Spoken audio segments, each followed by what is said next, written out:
Warning. The following episode of Orsini's Uncensored Mind contains explicit language and adult content. The thoughts and opinions stated on the show are reflective of AJ Orsini and his guests exclusively. But seriously, guys, the show's called Uncensored. If you got a problem with bad language, I really don't give a shit. Next question, Jeff. Where are you? Right there. Yeah. I just want to thank each and every one of y'all for all you've done to your bodies. It's still real to me, damn it. I mean, thank you. Easy, man. Thank y'all guys. Y'all are awesome. Thank you so much, Mr. Funk, for saying what needed to be said. I don't want to see another one of these. Well, thank you.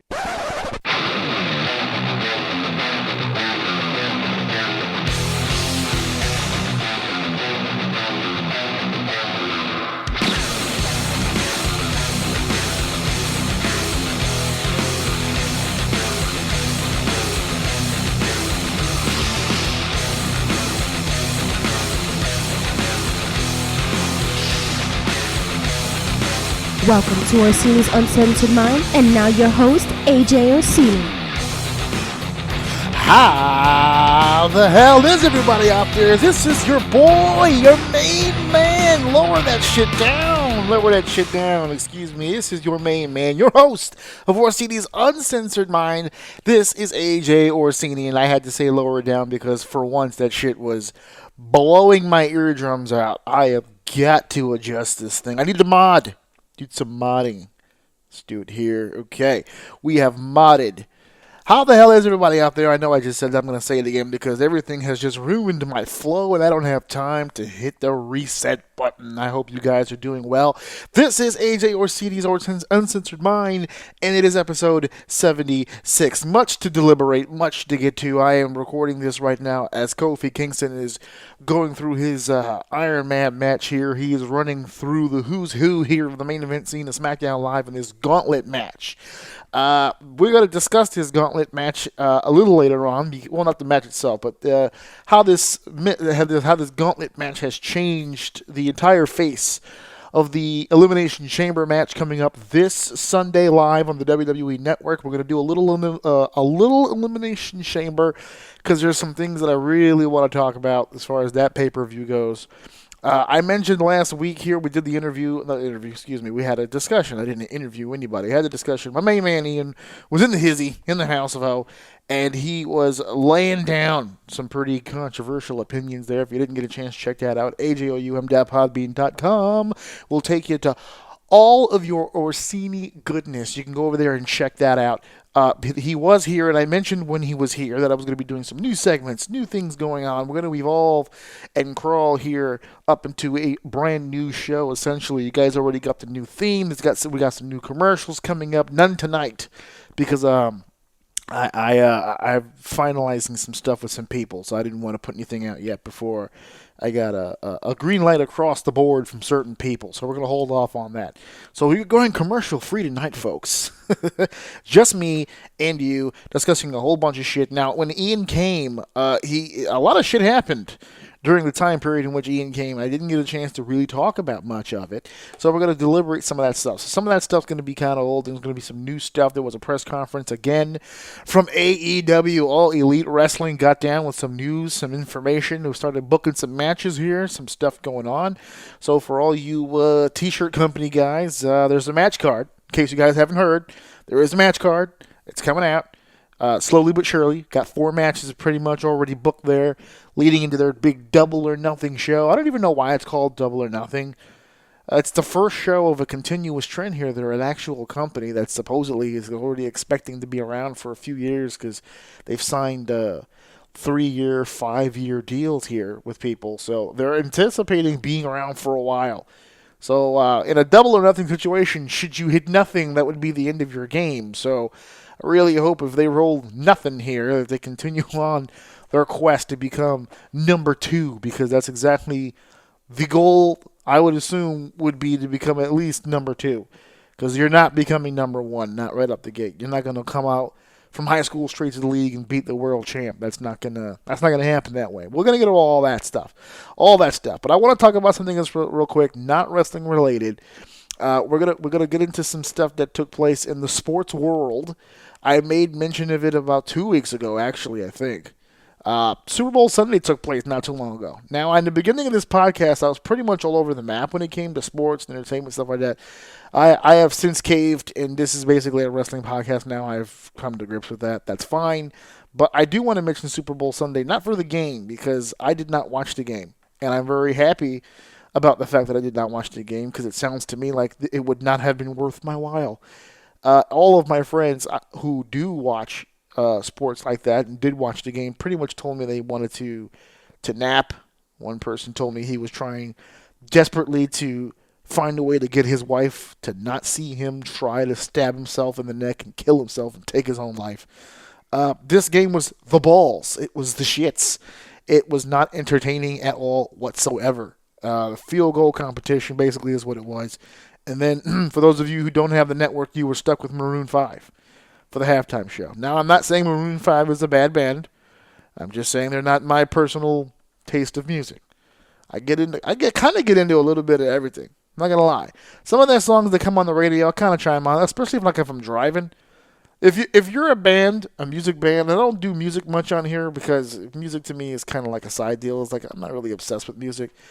But when it comes to musical tastes, I will tell you this. Musical taste, for me, I'm kind of all over the map. I'll get down with just about anything, even a little country. It doesn't matter. Like, I have to be in a certain mood for certain songs, right? So I'm not going to sit here and say Maroon 5 is terrible. But from what I saw on YouTube, the show was not good. And I'm glad I didn't sit through any of that stuff, and especially the football game. The game itself, anyway. Tom Brady walks away with a 6th World Championship. He is a 6-time Super Bowl champion. For those of you who saw on my social media, I too was sharing the Tom Brady-esque Thanos picture. He has completed his mission. He has received all 6 gems. Excuse me, Infinity Stones. I forgot. They're Infinity Stones now. He has accumulated them all. He now rules the sports universe.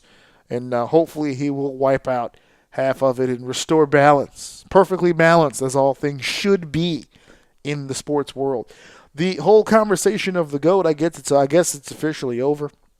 I still personally don't believe he's the greatest football player of all time. I actually don't even believe he's the best quarterback of all time. I still don't. I don't care how many championships he wins. Just the eye test tells me he's not. Game for my life. I'm sorry. I'm not picking Tom Brady. There's a litany of people that I would probably go to before I go to him. Give him a list. No, I'm not going to give you a list because people who listen to my podcast either don't give a shit or don't know the names that I would bring up. So I'm not even going to bother with that. But I tell you this, I don't engage in conversation like that online. If you want to call him the greatest, that's fine. If you're listening to this podcast in the Massachusetts area and he's a god over there. So I'm not trying to disrespect your boy. He's the man. There's no doubt about it. I'm giving him his full props. 6 championships. That puts him in elite company, my friend. Elite. You know, he's definitely, I tell you this, he's definitely the best winner of all time, at least in the NFL. He's definitely the best winner. And I give him that. This guy always manages to find himself in a championship game and usually tends to win when he's not going against anybody from the NFC East, as it is. You know, whenever he goes against those pesky NFC East teams, those winter teams, usually tends to have some problems. But congratulations again for the 6th time to the New England Patriot organization, who basically at this point they should just rename the Vince Lombardi Trophy and just basically name it like Gillette Stadium Trophy or not the Tom Brady Award, because I think that'll eventually go to the MVP. When Tom Brady is dead, they will name the MVP trophy after him. It'll be the Tom Brady Most Valuable Player Award. That is going to happen. I'm calling it now. The podcast probably won't be around when he dies, but I'm archiving this shit. It's going to be saved for future reference, okay? So Super Bowl Sunday took place. There was a lot of controversy, obviously, also about the fucking SpongeBob deal. I didn't even know about that. I had to ask around. I had no idea what the fuck the problem was about the people like sharing SpongeBob memes that were pissed off. Oh, they didn't do the SpongeBob song. I actually thought when people kept saying they didn't do the SpongeBob song, but they were talking about like the theme song. And I'm like, why the fuck would Maroon 5 do the SpongeBob theme song? That doesn't make any fucking sense. I was lost. But of course I went to the internet, try to cast that net out, try to see where you guys were landing on this, and then, of course, I got flooded with all kinds of information, all useful information too. So thank you for all of you who replied to that status I put out, because I thought people were going to take it as sarcasm. I was not being sarcastic. I did not know what the fuck people were talking about. And then I saw the clip. Someone had sent me the clip. They had messaged me the clip of the. So apparently, in the SpongeBob show, SpongeBob did a halftime performance with a band at their version of a Super Bowl, I guess, and it was like the greatest halftime performance of all time. Sweet, Sweet Victory, I believe it was called, and it was apparently it was just like super dope. And apparently, somewhere along the line, they were like, "Oh, we're gonna do it. We're gonna do the actual performance, and it's gonna be hot." And I guess people got really amped that they were gonna do SpongeBob. And at the Super Bowl, here it is. Okay, football fans, yeah. Put your hands together for Put your hands together. All right, I'm gonna skip ahead because I want to hear the song. Because the song apparently, this is the part that played at Super Bowl. This part with the horns, and that's all they got. They got the horns, so people were fucking pissed, sweating like a bitch. Look at it. There it is.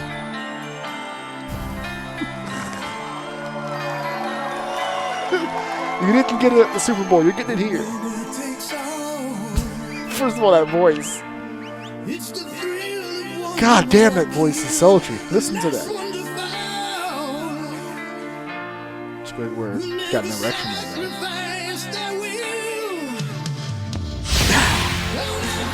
Yes! They wanted this song at the Super Bowl. I don't know if Maroon 5 would have been able to pull it off. Or maybe the actual singer should have came. Fuck yeah. That stick out of here.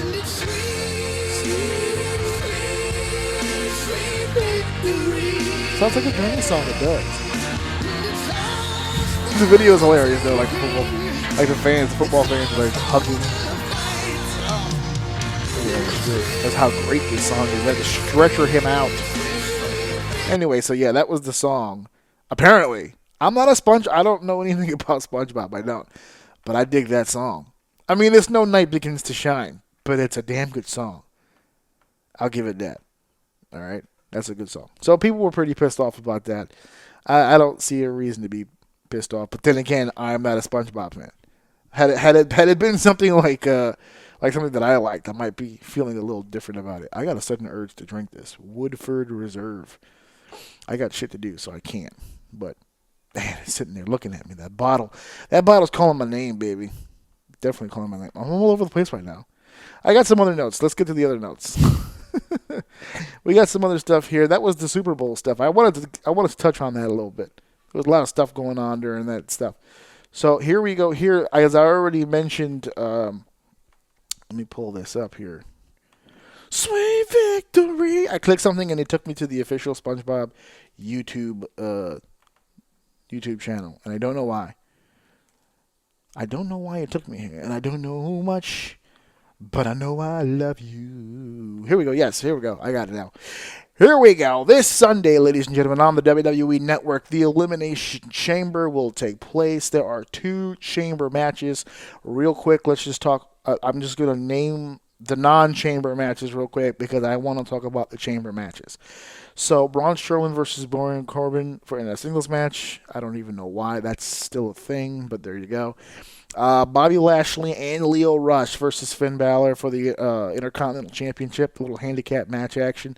Ronda Rousey would defend her Raw Women's Championship against Ruby Riott.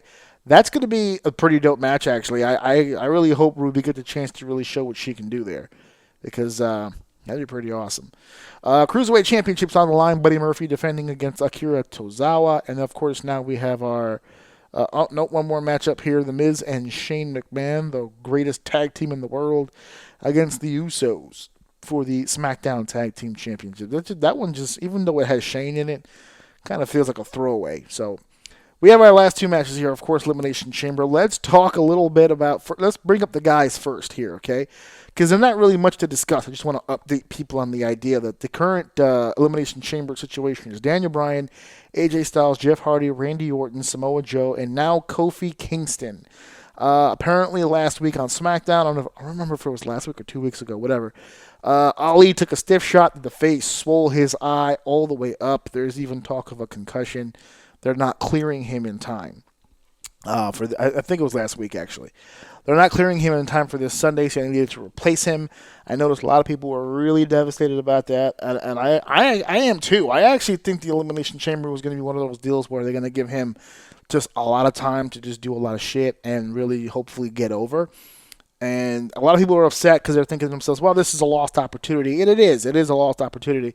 I think he could have did some really cool shit inside the Elimination Chamber. But he's young, and he's going to get another shot, especially since management seems to really be behind him. I don't think shoehorning him into shit right now is the best idea. If they really want him to get over and they really want him to be seen as an upper echelon guy, yes, this is a good match to do that, but it's not the only way to do that. There are different options for him, especially post-Mania. I don't see what you do with Ali. Like, this was his, I think to me this was going to be his big moment. I don't see Ali in a big time situation at WrestleMania. So maybe it's a good thing that he didn't eat a loss here, because you can continue this little push he's going through after WrestleMania. I mean, what's Ali going to do? You took him out of the Cruiserweight division, so no title match, especially since they did it last year. By the way, it was one of the dopest matches on the entire WrestleMania card. You could put him in the Battle Royal. That's a nice, safe spot to put him in, and then just give him more TV time leading after WrestleMania. Maybe push for him to be in a high-profile situation for SummerSlam.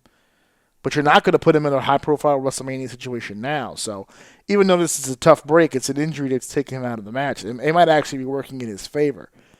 Because now with him out, the idea is they don't really need to focus on him. As a matter of fact, it looks like that gauntlet match that took place tonight, that might have been the spot that Ali was going to be in.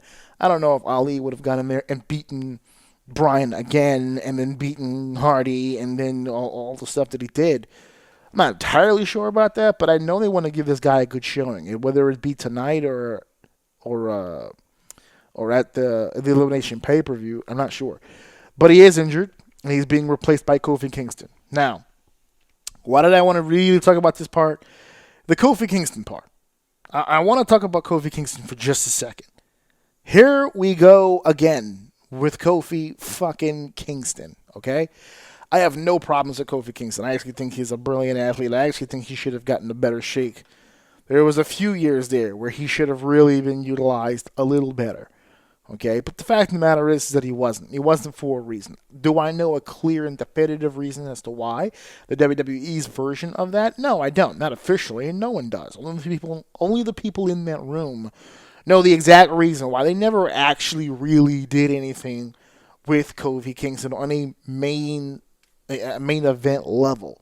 Yeah, we can all look back at the Randy Orton match and point a finger at him, but I think there's more than that. I mean, if you're really that talented, I think you overcome one bad match with Randy Orton.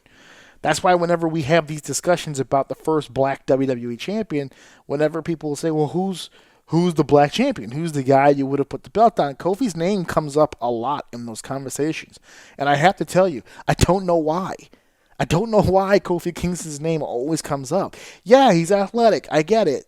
But a lot of athletes are athletic. He's not really doing anything that a lot of other guys, especially the new guys coming in, who are coming off the indie scene from doing all kinds of crazy shit. He's not really doing anything that crazy. Maybe when he first came in, 05, 06, 07, those earlier years, he was doing shit that was kind of outlandish, but that shit's not so outlandish anymore, especially for a guy his age. There's not a whole lot going on inside the ring that really makes him that different anymore. So if they were going to pull the trigger and make him a WWE champion at some point, I think they missed the boat on that. I don't know if now is the time. I think that's the wrong New Day member to be focusing on. It sounds like they're doing Kofi Kingston right now. It's kind of like a Lifetime Achievement Award type deal. And I don't know if that's the best thing for the WWE. Actually, there's another New Day member that I would much rather see in that position. As a matter of fact, I wouldn't be hurt if he walked away and won the whole thing this Sunday, and that would be Big E. I think Big E's on the cusp. Personality is there. Promo is there. He's over with the audience. He's got the size. He's got speed. This guy has a very explosive offense. He's got everything. He's the full package to me. Full package. You look at Big E, He's the man. When it comes to those three guys, Xavier Woods, Kofi Kingston, Big E, Big E to me is the obvious choice. To me, and you can call me crazy, I like him better than I like Bobby Lashley. Because Bobby Lashley, to me, brilliant athlete, I don't really think he's the best wrestler in the world, and I know he's not a good promo. Compare Bobby Lashley's promos to Big E's promos. It's a fucking joke. You can't even compare the two. It's a joke. So yeah, I actually think Big E is the better option of the three. I know why they're putting him in there, but that's because, in all honesty, I think, and it's the chamber. Kofi is the only reason Kofi has a job for this long is gimmick matches. That's it. He's really, really good at gimmick matches. Royal Rumble and ladder matches stand out, but he does a lot of excellent matches. He has two types of matches. He has the gimmick matches where he can go all out and do the stunts and get hit and get dropped and all that other garbage. And then he has the spotty high fly matches. Tonight, he showed a little something, but he looked weird grappling with Daniel Bryan. That's not what you do, bro. That's not what you do. And that's fine. You could still be WWE Champion and not be a great wrestler. The guy he faced after Daniel is the example of that. Jeff Hardy is one of my favorite wrestlers of all time, but I use wrestler in quotation marks, okay? Jeff's never really been a mat technician, so to speak, right? So you don't need to be a mat technician. You can still succeed as a champion and not have to devote and be a bigger Daniel Bryan.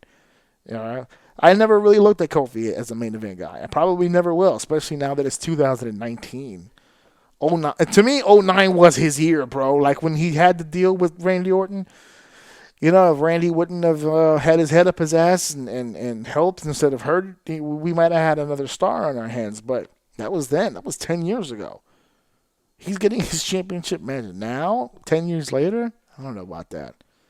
But we look at the other options here. Daniel Bryan, AJ Styles, Jeff Hardy, Randy Orton, Samoa Joe. Listen, I won't be talking much about this week. It happens this Sunday, so I'll go ahead and tell you. Daniel Bryan is the only option in this list. Maybe Samoa Joe. But that's if you plan on doing something with Joe and Daniel, which you're not. Two monster heels, you got to keep them apart. I mean, well, technically Samoa Joe is the monster heel, but I mean monster in the sense of big time heel, main event heel. Daniel's a main event heel right now. He's the hottest thing they got. Joe is a great heel as well, but you can't do Joe Daniel right now. And AJ, I think we need a break from AJ for a little bit, as far as being champion. Let him have a lull for a little bit and come back and be in the picture, maybe like around the summer, maybe just before. But he needs to have a feud. He needs to head off somewhere else. And just take a break away, because I don't want people to have Styles fatigue. You know, people were already complaining about his title reign being blah.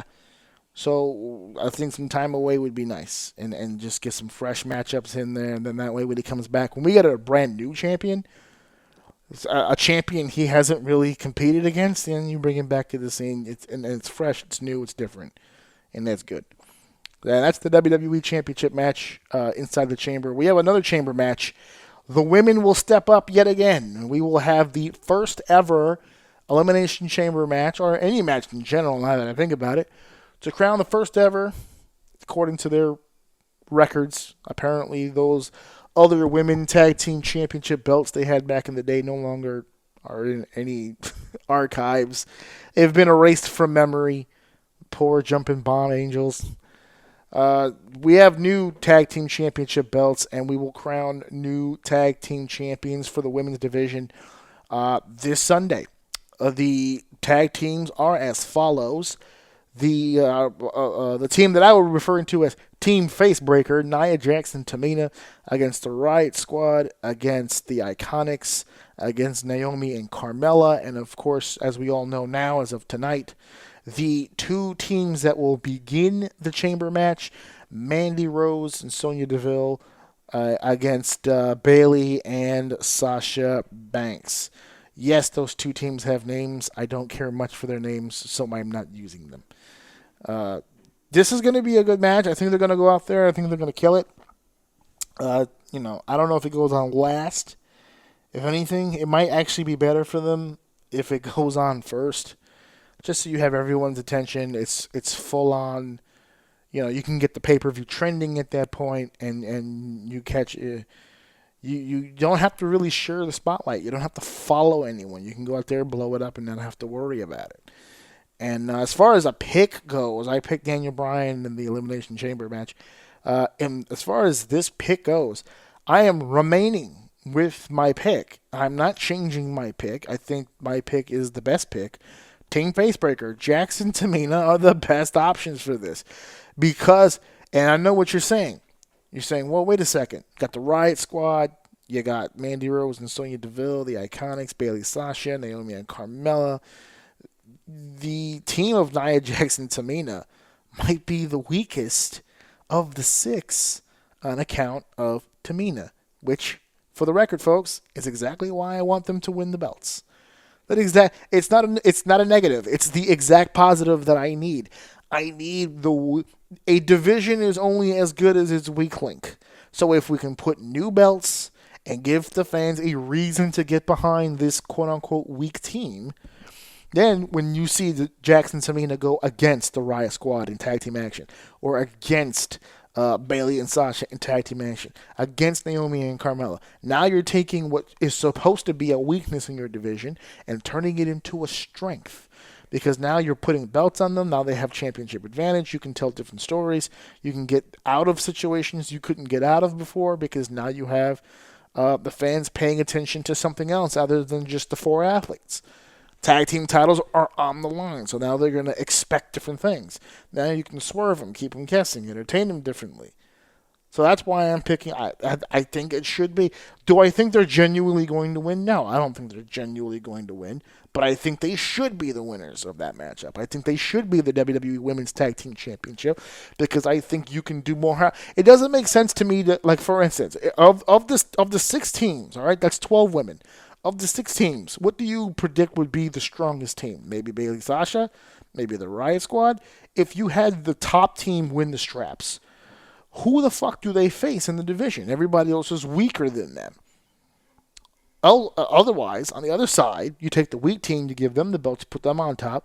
You can literally match them up against any team on this list, including a few teams that aren't on this list, and it would be dope. You see what I'm saying here? This is where I'm getting at. You gotta follow me on this, okay? So that's the Women's Tag Team Elimination Chamber match. I wish them the best because this is going to be a very hard WrestleMania weekend. A very hard WrestleMania road to WrestleMania for a lot of these athletes. And I really hope. I never liked. I don't know if I said it last year, but I'll say it now. I don't like Elimination Chamber being just before WrestleMania. It makes zero sense. Just before the biggest show of the year, you want to go out there and put on the most dangerous match that you can. I never understood it. I remember when we used to do. I know we did it in your houses last week, but when we used to do No Way Out of Texas and there was another one. No Way Out. There was No Way, and I say No Way Out of Texas. That was only one show. There was No Way Out. There was another one before we even had New Year's Revolution. There were a few where, I mean, you look at those in your houses, you look at those February pay-per-views, not a whole lot happened. Because it was a way to get people some screen time and get them some momentum leading into WrestleMania. You didn't go out there and just fucking murder people leading up to WrestleMania. The injury probability goes up by a bajillion when that happens. So I was never a fan of Elimination Chamber being before WrestleMania. But it is what it is. That's why I think those chamber matches, that women's one needs to be first, and then you can maybe close with the gentlemen for the WWE Championship over at the end there. February, we talked a little bit about this already, so this is actually going to be a much shorter conversation than I intended. But it's Black History Month, and I remember last year when I did Black History Month, I mentioned a few black champions. Or not just black champions, but men of color that succeeded and did well in the wrestling business. But I did talk champions, and I did make mention of Farouk and Booker T. Booker T's without any question the most decorated black athlete of all time in pro wrestling. He's going to go down as one of the greatest African American performers ever. And I think he would have had the respect of a lot of the old school guys too. So I don't even think that's a deal. But the reason why I'm bringing this up isn't just to mention the fact that it's Black History Month, but I think the celebration part of Black History Month is taking a bit of a hit here. I think you guys are not doing, you guys being the African American community, I don't really think you're doing yourself justice. I don't think you're doing yourself justice. I actually think you're shortchanging yourself a little bit. Just a little bit. Hear me out on this. Because whenever this topic comes up, everyone gets so fucking mad. Everyone gets so fucking angry. And I don't know why they're so fucking angry. Guys, listen to me. Hear me out. Okay? Just hear me out. Alright? Every fucking time this topic comes up, there's always a fucking argument. It's a guaranteed 300 comment thread minimum on Facebook about this one comment. And the comment being, we've never had a black WWE champion. That is false. And whenever you tell people that it's false, people will always respond with, well, not 100% black. What the fuck are you talking about? Guys, The Rock is a black man. He is. You can't just fucking decide all on your fucking own that somebody is no longer their heritage simply because you don't believe that they are. That is not how any of this shit works. Okay? The Rock is of African American and American Samoa lineage. Okay? Now, people always make the argument, they say, well, he never really advocates being black. He always kind of promotes the Samoan side, right? That's the part that he always talks about the most. He's got the tattoo, he does the hakas and all this other stuff. He's not really, pro-black. You know what I mean? And my response to that is very simple. When the fuck has he ever been anti-black? I am confused. He was asked to promote the Samoan side more than the African American side. But that does not stop him from being African American. His father is still a fucking black guy. That's not... There has to be some realism to the fucking argument. If you're going to have an argument about somebody, you got to bring fucking facts. Okay? When you say things like, in my book, or in my opinion, or in my eyes, when people say that, oh, he's not a black champion in my eyes. Fuck all of that. None of that shit matters. He is an African American male. He is. It does not go away. It does not go away. And I'm speaking on this topic from experience, okay? From experience. My name, ajorsini, okay? I think it was episode 1 where I discussed my name, okay? So maybe it bears some repeating. My name, my stage name, AJ Orsini, is a stage name, okay? I'm not going to give you my real name, but the bottom line is I took 2 names from my parents. That's how I became this name. AJ, because I'm a junior to my father, who is black. My father is a black man. He's also an Asian man. He's black and Chinese, okay? My mother is Puerto Rican and Italian, but her pigmentation is almost like fucking milk white, right? She's Spanish, but, by blood. Her skin says gringa, okay? And my dad, if you've seen the picture of my dad, he's got the chinky eyes, but he's not full chinky eyes. He's got like a slight chink to it, okay? And he's full on black. My dad had an afro for many years of his life. Pro-black. Like, my uncles are like basically Black Panthers. Like, a very, very pro-black family is my dad's side, okay? They just happen to also have like a little bit of Asian in there, right? But my father is black. It's an African American. If you look at me, you don't see a black man, okay? Obviously, I don't look like a black man, okay? Because again, my mom is very pale skinned and my dad is very dark skinned. right? So when they got together, they took chocolate, they took vanilla milk, and it came out tan like me. I don't know what to tell you. I'm taking biology now, so at the end of the semester, I'll get back to you on how the fuck all this happened. But for right now, just take my word for it. I'm mixed as fuck, right? Just because I do not look like a black man does not eliminate my African American heritage. I have African American heritage. I have a black father who came from a black family. Okay, that's one side, and then my mother came from a Puerto Rican household, with a little bit of Italian, but predominantly a Puerto Rican household. That's my heritage. Do you hear me? This is episode 76. Has anybody heard me on this show advocate one or the other? Have you heard me say I am a proud black man? Have you heard me say I am a proud Chinese American? Have you heard me come out here and say I'm a proud Boricua? Am I a proud Italiano? Have you heard me say any of this shit? No. Personally, I don't give a fuck about any of that stuff. But it does not eliminate that is my fucking heritage. Someone who is pure, and I've had this conversation before. If you've ever been around a pure, full-blooded fucking Puerto Rican, all they can talk about is how wonderful, how great the Isle of Puerto Rico is. And that's fine if that's great. They advocate heavy for it.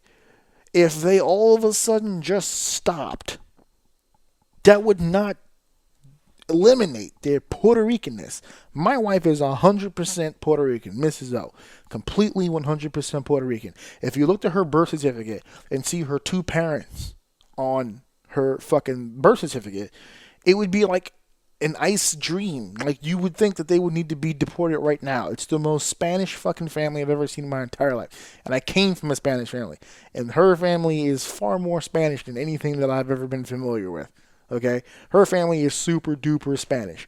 My wife barely, if ever, mentions her Puerto Rican heritage. It's just who she is. She doesn't go around bragging about it. And my wife has spent time in Puerto Rico. Not one of these fake Puerto Ricans that walk around wearing the bandanas and the t-shirts and all this other shit and has never touched a single grain of sand on this island. My wife has been on that island 1,000 times. 1,000 times. She was there when the weather hit and the power was out. She was in there taking care of her family. My wife is very proud of her heritage, but she doesn't boast about it. Does that mean now that she's not a Puerto Rican? No, that's not how that fucking works. You are what you are. What you advocate means fucking nothing in the determination of what the fuck you are. That's the difference between fact and opinion. I did this episode already, folks. I might have to do another one because it might need some updating. But fact and opinion. You cannot say that The Rock is not a black not a black champion when he is a black man. That is what he is. If he doesn't advocate it, if he doesn't beat his chest, okay, if he doesn't walk out with a Malcolm X patch or a pick, have an afro pick or something like that, he doesn't need to be a overly eccentric black guy to be a black guy. He is a black guy. That's it. There is no fucking debate as to his legitimacy. And furthermore, if we can go a little further with this, I don't understand the mentality of shunning him in the first place. It's not like you have a plethora of fucking options. There are no other black WWE champions. Zero. And the one that you have is top 5. He's one of the most successful WWE champions of all time. There have been 50. If you ranked them, okay, from least, like, worst champion ever at 50 all the way up to the greatest champion of ever at number 1, he's going to be in the top 5, maybe, for those who have, like, a really specific list. Even the most hating of fans would at least have him top 10. Why the fuck would you not jump on board with that? Why wouldn't you want to include him on that? It boggles my mind. I don't understand why you would shun him for being half Samoan rather than embrace him for being half black. His dad, who's full black, is a former WWF Tag Team Champion. This family's done it before. It's not just the Samoan side. Yes, everyone remembers High Chief Piamata, his grandfather, being a WWE superstar as well. But his father was as well. His Samoan side has been successful in WWE. His black side has been successful in WWE. And then he took both successes and basically fucking threw it out into the orbit. He went a whole other direction with that shit. Why isn't that being embraced? I don't understand that. Why would you not want to sit here and say, yeah, The Rock's a black champion, and we're proud to have him? I don't understand the thought process. Why wouldn't you want to have him? I don't get it. So I just really wanted to bring that up because it was kind of annoying to me that this conversation, it's 2019. The Rock's not even a star anymore. But we were having this conversation for a long time. When The Rock was doing his thing, people were having this conversation. How black is he really? Well, the answer is simple. Half. How black is he? 50%, motherfucker. That's how much black he is. Because his daddy's black. Just like my daddy's black. I don't understand the conversation. I really don't. He's the only one you have. Unless it is just dawning on me now. Unless this argument that's taking place really doesn't have anything to do with a champion being African American. And it's just one of those things, again, that we're doing now in 2019 where it's just a reason to bitch. You almost don't want a champion to take place just so you can continue to bitch about it. Because it's more fun to just bitch about it than to actually have one. Because you have a lot of options now as to who could be the first. I already gave you one earlier. I'd be in full support of a Big E WWE Championship win. Full support. Absolutely full support. But we'll see how all that goes. You guys got to really start embracing your heritage, to be honest with you. This guy's a movie star. This guy's a millionaire. This guy is all over the place. He's a media mogul. This guy is a producer, a director, a writer, a professional wrestler. This guy he does it all. And you don't want to embrace him. Stupid. It's a stupid mentality. This whole are they black enough conversation. Never understood it when I was a kid. Don't understand it now. Don't understand it. Embrace everything. I don't understand. It's all part of the culture. All of it is. And he's never once said that he's ashamed of being black, or he's never done anything negative to the black community at all. They just don't embrace him because he does speak positively about the Samoan community.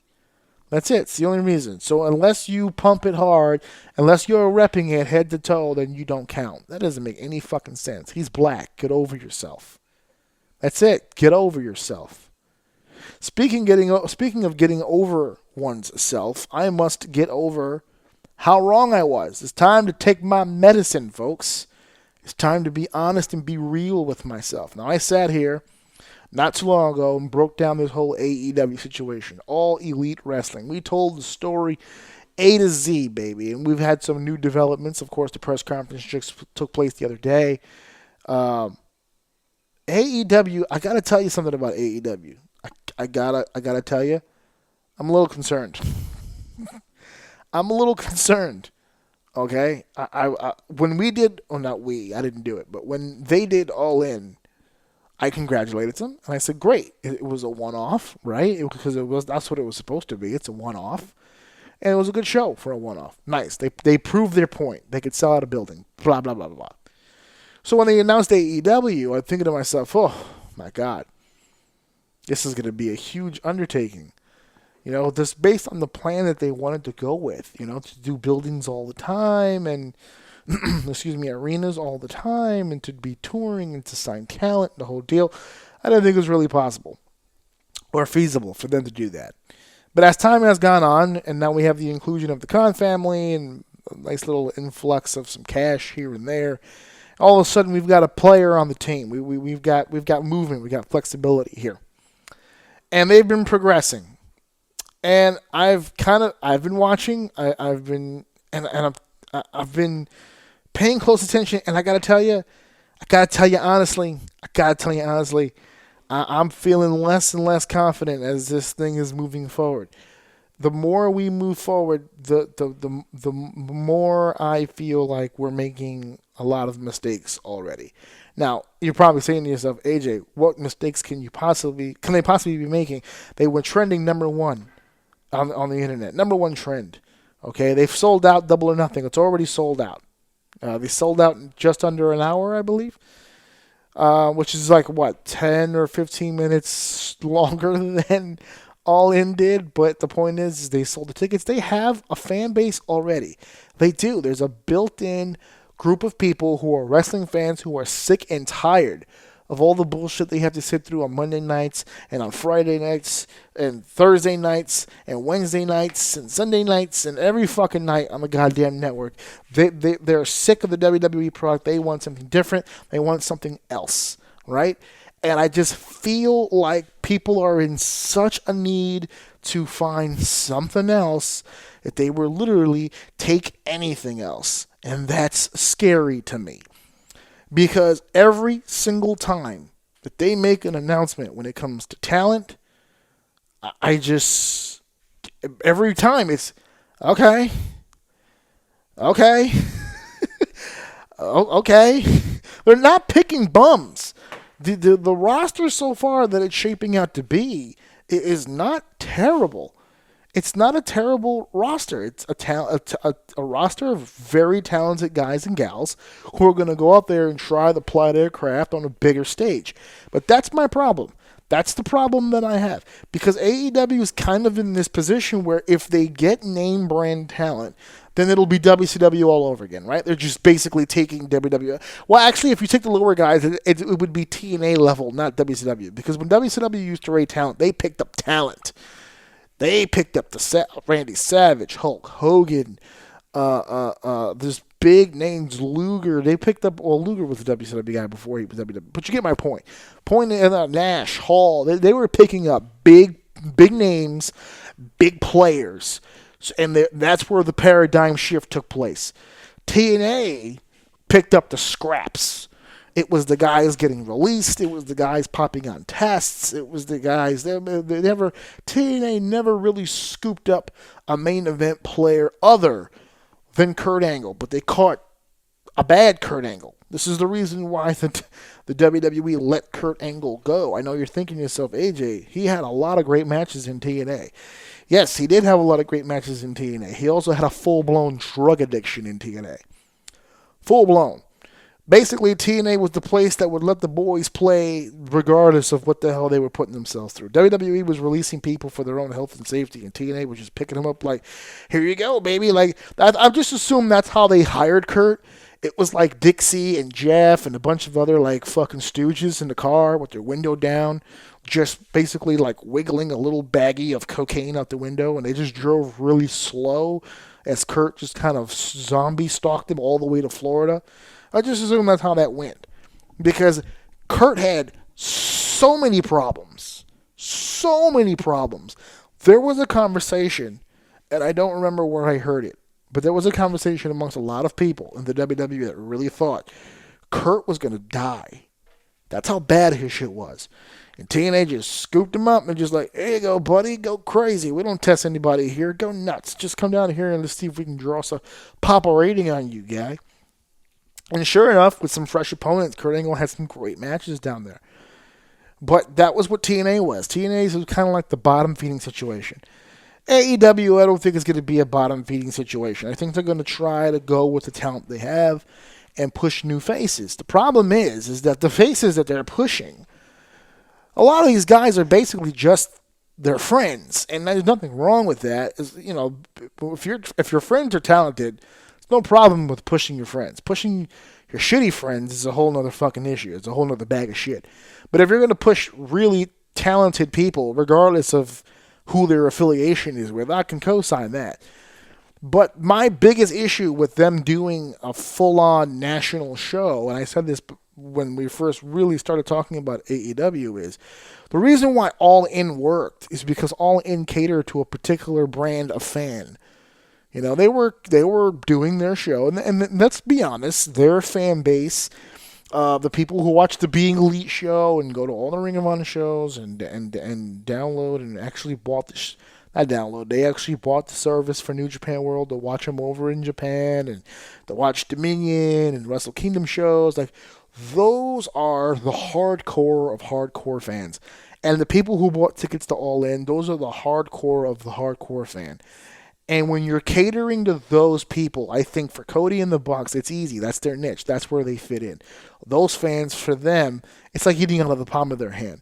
They've become the Pied Piper of the internet smart.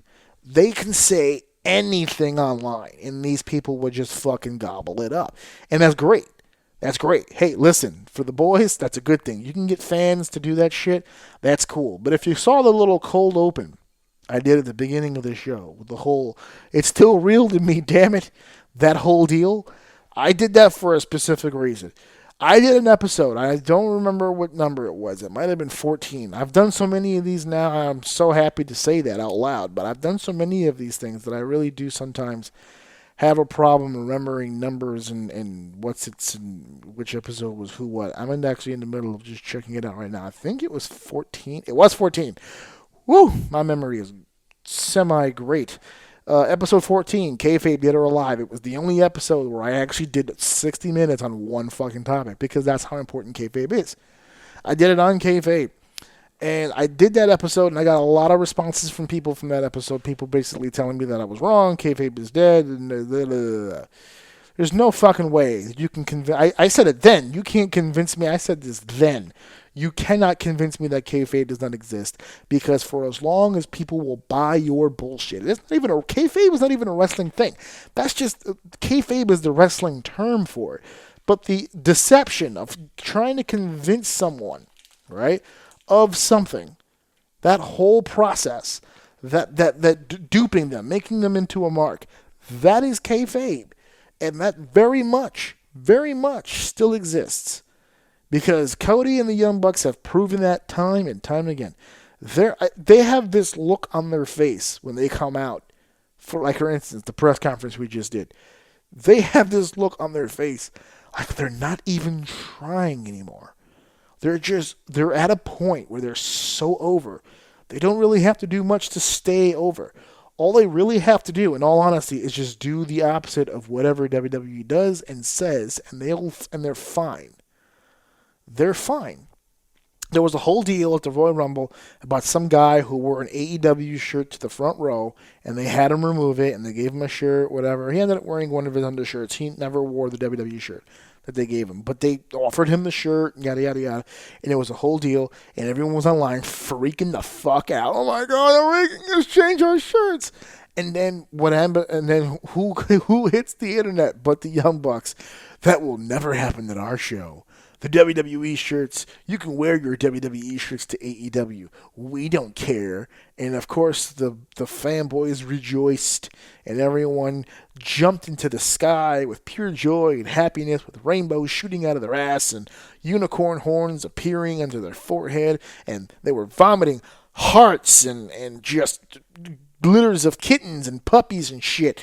Like, they were just over the moon happy that their precious Young Bucks, their precious Cody Rhodes, would once again stand for what's right in the eyes of that evil empire over in Stamford, Connecticut. Yada, yada, yada. You get where I'm going with this, okay?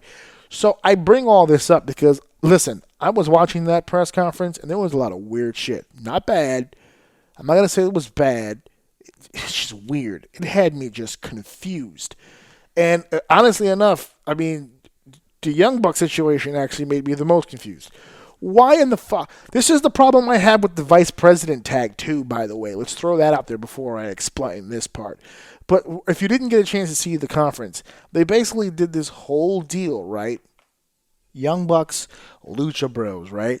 So the Lucha Bros are, from what I understand, they're with AEW, but not really with AEW. They have other contracts with other people. It's a weird, like, the Lucha Bros, all of a sudden, they're just allowed to work literally anywhere. I wouldn't be surprised if they showed up at WrestleMania. I don't think they will, but I wouldn't be surprised. They're everywhere. And they come out, and they basically did a stare down with the Young Bucks and then attacked them on the stage, on the podium.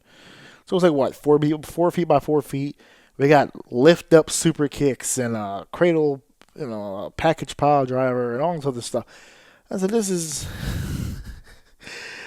so weird.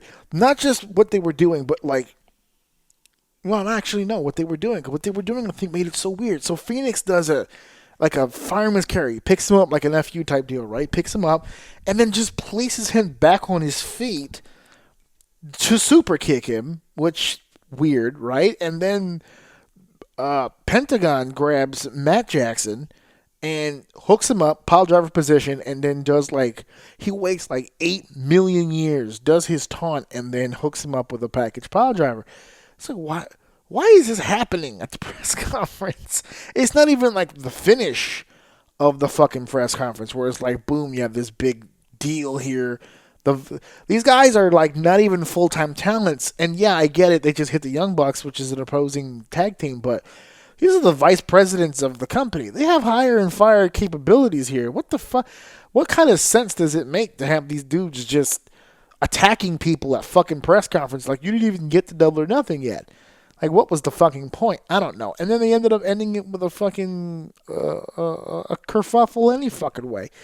Which brings me, actually, let's get right to that, actually. Which brings me to the ending of that press conference. This is the humble pie part I was telling you guys about. Kenny Omega has made his decision. He is full-time AEW, baby. And he is also a vice president. We now have 4 vice presidents. How that's going to work, who fucking knows? I know a lot of people were online. I had made a joke online and said, well, how many more vice presidents do you think are coming? Who else is going to be a vice president? There were a few people who were like, well, multiple vice presidents is not an uncommon thing. It happens in business all the time. Yeah, that's not how that works. No. Yes, there are vice presidents per se. Because the example we gave when they said, well, there's multiple vice presidents in companies, they just usually tend to have different jobs. We were not told of different jobs. We were told all of them are equal EVPs. They are executive vice presidents. They all share the same title. Do they have different jobs? Perhaps. But they've got the same power, and that's the point. Power corrupts. Happens every time. You put the boys in charge, shit usually tends to go downhill. Especially on a booking end. Okay? Your management, and yet your 3, I'm going to go with, well, yeah, we'll include Cody. We'll include Kenny, so we'll do 4. Cody, Kenny, and the Young Bucks. You're 4 of the top professional athletes in the world. So any promoter who had the 4 of you will put you at the top of the card. But you guys are the promoters. So if you put yourself at the top of the card, then you're marks for yourselves. If you put yourself at the bottom, then you're being basically a bad businessman because you're not utilizing the best talent you have, which is yourselves to the best of their capability and thus doing your best effort to promote your brand. So what do? That's why vice president to me, even if they were vice presidents, I don't know if I would have made that shit public. Keep that shit to yourself, man. Keep it to yourself and do what you got to do behind the scenes and just portray yourself as the characters and see how that goes. So the humble pie actually comes in with Kenny Omega because I came onto this show. I said, yeah, I think he's going to be signing with WWE. I don't see a reason for him to be at AEW. And now that he is with AEW, I stand 100% behind that. There was zero need for him to go to AEW, especially if AEW is already going to be a success. It will be there. You had an opportunity to make a little bit of history here. A little bit of history for yourself, just to get it on the resume, Been there, done that. Bucket list type shit. Do you think in 4 or 5 years the opportunity to go to the WWE is going to be there? Probably not. Does he care? Probably not. I'm just stating you could have had your name on a whole lot more. What I think upsets me about the decision is that you could have had both. That's what I think. I think you could have had both.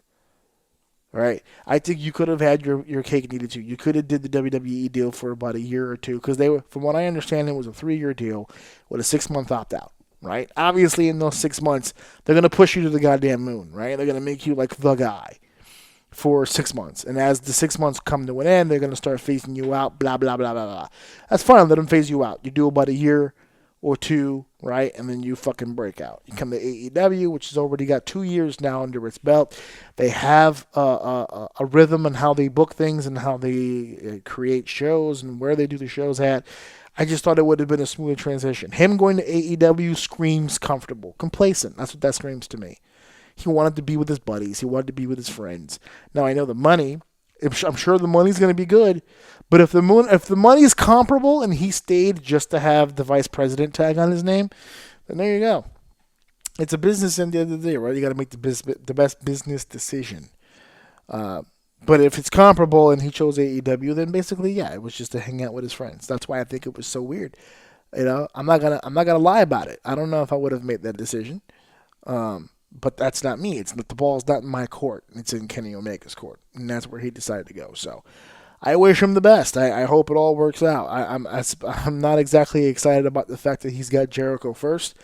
I think this could have been a really good opportunity to push the narrative, to push the idea of getting new talent. Kenny's already made, in my opinion, in my book, through my eyes, he's already a made man. I think everybody's already pretty excited to see Kenny in any capacity. I think he had a real opportunity to shine some new light, maybe down the line. I guess what they were doing is solidifying the main event spot. You know, it's a new promotion. You want to give the impression of heavy hitters, right? So you put your two heavy hitters against each other. Hopefully it branches off into success into other things. Hopefully. So I wish them the best, man. I really do. Kenny Omega goes to AEW. That's my. I'm eating that humble pie, man. I was wrong. I didn't think he would do it. I still stand by my decision. So even though I'm wrong, I don't think that I would have done it that way. But it wasn't on me. It's on him. He's the elite athlete, not me. But I really do believe there was a play there where he could have at least gotten both, or at least. For a short time with WWE, give it your best, you know. Especially since with AEW right around the corner, man, you could have really raped him for a few bucks. You really could have got him. Yeah, you know, you see how they're paying their guys to stay. I mean, if you would have went, forget it. Ugh. So that's that. AEW. We're getting ready to sign off here, but before we go, real quick. This is going to be real quick. I actually went longer with the Black History stuff than I thought I was going to go. So it ate up a little bit of time. But here we go. Just really quickly. I wanted to do a quick thing on a gentleman who does not get nearly enough love. Does not get nearly enough love. We lost another member of the fraternity here, man. I feel like I do this a lot here on the show. It's unfortunate. But we lost another one here. Speaking of Boricua. We lost the first ever Triple Crown champion here, Pedro Morales. He's the first man to ever win the WWE Championship, the WWE Intercontinental, and the WWE Tag Team Championship. He basically helped the WWE out after the San Martino era.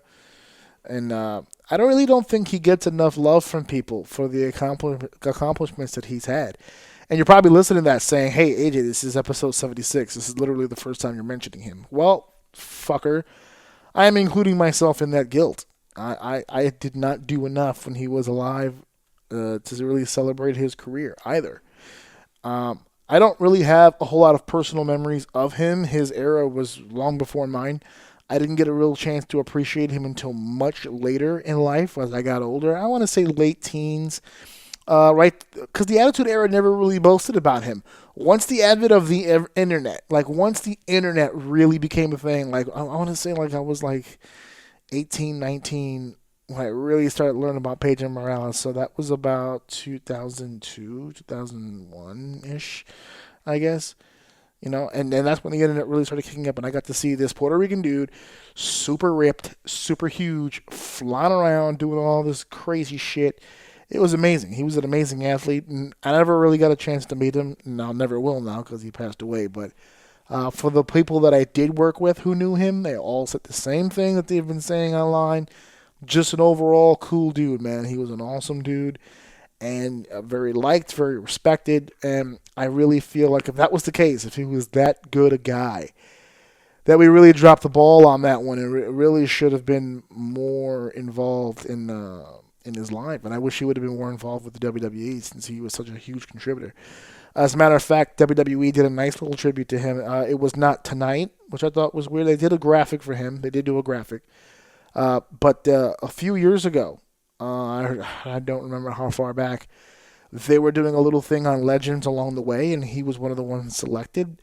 So I'm going to end this episode with a little nod, a tip of the cap to Pedro Morales, and then we will do our traditional 10 bell salute at the end here, end episode. I don't want to play my son's audio after all that. That would be kind of weird, so I'm not going to do that. But I'm going to go right into, what are you doing, buddy? What you doing, buddy? Okay, yeah. So we're going to go right into the video, and then I'm going to, video. For you, it's audio. For me, it's video. But we're going to go right into that, and then into the 10 bell salute. So thank you guys for listening. Thank you guys for downloading. Thank you guys for sharing. And, of course, thank you guys for enjoying. Here's Pedro Morales. For nearly 2 decades, the Squared Circle was graced with the presence of the greatest Latino superstar of all time, Pedro Morales. A man of enormous integrity and intense pride, Pedro was always ready for anything. No challenge was too daunting for the short fuse of Pedro Morales. In fact, Pedro was the first superstar to hold the Intercontinental Championship, the Tag Team Championship, and the WWE Championship. Pedro had the rare combination of incredible strength along with great tactical skills. There isn't a move that Pedro Morales didn't use or find a counter for. As a champion, he reached enormous popularity, as well as the adoration of fans everywhere. Pedro was proud to represent Puerto Rico and is still idolized there today. After his wrestling career, Pedro went on to become a color commentator for WWE Spanish programming. If Pedro Morales could be summed up in one word, that word would be respected. As a wrestler and as a man, he earned it. Pedro Morales, probably one of the greatest loved World Wrestling Federation champions of all time, because Pedro was genuinely a nice guy.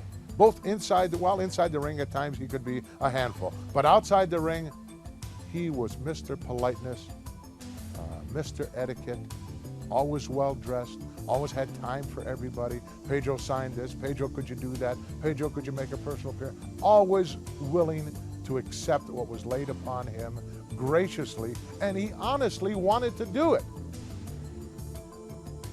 Pedro Morales is a superstar in every sense of the word. The WWE is proud to welcome Pedro Morales into the Hall of Fame.